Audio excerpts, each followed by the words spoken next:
ना आम तो सब कहूँ कोमॉर्बिड कंडीशन जो मान any infection will be serious for them तेणु सावधान रहा उचित कोविड किसी नुआ वेरिएंट तो किसी डिटेक्ट है से नोन वेरिएंट एक्चुअली ओमिक्रॉन सब वेरिएंट से एक्जिस्टिंग वेरिएंट नुआ वेरिएंट किसी ना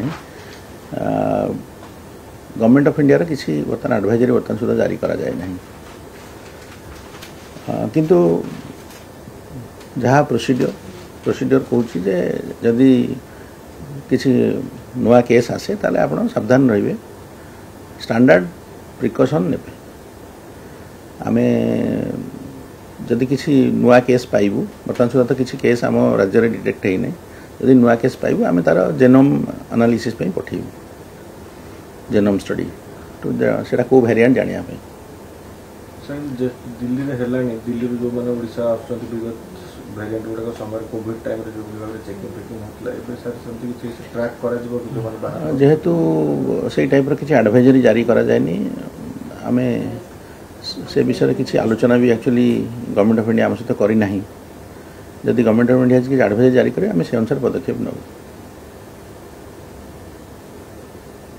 सर अजଣା रोग जोड़ा कह जाउची कालीमेला सेटा कोन सर कालीमेलार एक्चुअली आमर गोटे टीम आज जाऊँगी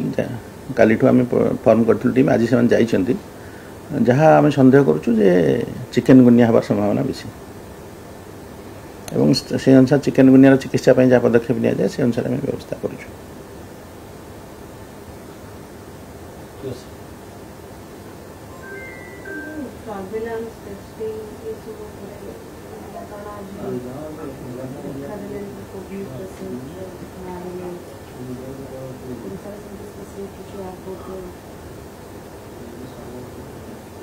ओडिशा रे सेमती किसी एडवाइजरी जारी करा जाएनी कि गवर्नमेंट ऑफ इंडिया किसी एडवाइजरी जारी करा जाएनी जो तमिलनाडु केरल रे जो केस डिटेक्ट होली से सब नोन वेरिएंट एवं माइल्ड इन्फेक्शन होची बोली कहउछंती हॉस्पिटलाइजेशन हो नाही unless there is a comorbid condition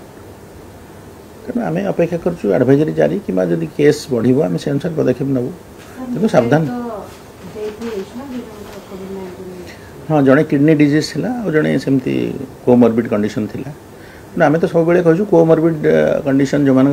any infection will be serious for them तेणु सावधान रहा उचित जो मैंने कोमॉर्बिड कंडीशन अच्छी से देखते जमी किडनी प्रॉब्लम हो लोक मास्क यूज करुले आगुरी भी कोविड आशा पूर्व को मैंने मास्क व्यवहार कर जो मान किडनी ट्रांसप्लांट होता तेणु से सब जो इम्यूनो कम्प्रोमाइज लोक से सब सावधान रहा उचित।